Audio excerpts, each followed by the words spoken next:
Kaca jendela rumah sakit ibu dan anak sayang bunda yang dijadikan posko relawan penanganan COVID-19 di Jalan Hertasning, Makassar diduga dilempar oleh orang tak dikenal Selasa malam.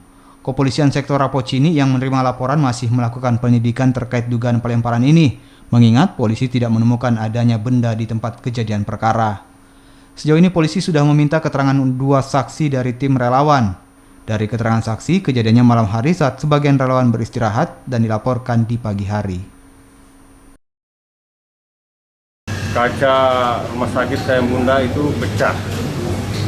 Itu diduga dilempar karena benda tidak ditemukan di TKP. Ya. Namun dugaan bahwa memang sebelum posko relawan COVID-19 di rumah sakit sayang bunda itu memang diprotes oleh masyarakat keberadaannya, karena masyarakat khawatir dengan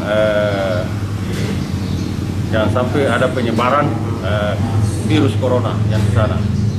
Memang betul di belakang rumah sakit sayang bunda itu ada beberapa rumah masyarakat, itulah yang memprotes.